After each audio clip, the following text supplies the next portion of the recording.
That's my Japanese coffee. Coffee powder തീർന്നിരിക്കാം, പോയി മേടിച്ചിട്ട് വരാം. കോഫി പൗഡർ ഇരിക്കുന്നു. Sugar, coffee powder, milk, gelatin powder ചെറുതായിട്ടൊന്ന് മാറിപ്പോയിട്ടുണ്ട്. കുറച്ച് ഫ്ലേവേർഡ് ആയിട്ടുള്ള സ്ട്രോബെറി ജലാറ്റിൻ പൗഡറാണ് കേട്ടോ കിട്ടിയത് പ്ലെയിനിന് പകരം. അപ്പോൾ ഇനിയിപ്പോൾ കോഫി എന്താവുന്നതൊന്നും അറിയില്ല, നമുക്കൊന്ന് ഉണ്ടാക്കി നോക്കാം എന്തായാലും. ഇതിലേക്ക് നമ്മൾ കണ്ടൻസ്ഡ് മിൽക്ക് ഒഴിക്കുക. എല്ലാം മിക്സ് ചെയ്തെടുക്കണം കേട്ടോ. ട്രാൻസ്പെറൻറ്റ് ഗ്ലാസ് ഇത് രണ്ടേ ഉള്ളൂ, അപ്പം നമ്മൾ ഇതിൽ ഒഴിച്ചിട്ടുണ്ട്. ഇതിൽ കുറച്ച് കൂടുതൽ ശേഷം നമ്മുടെ സംഭവം ജെല്ലിയുണ്ട്.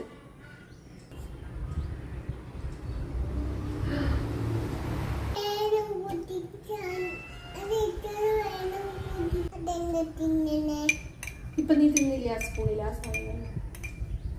കുഴപ്പമില്ല, കൊള്ളാം. എനിക്ക് അത്ര കോഫി ഇഷ്ടപ്പെടുന്നവർക്ക് ഇഷ്ടപ്പെടുന്നത്.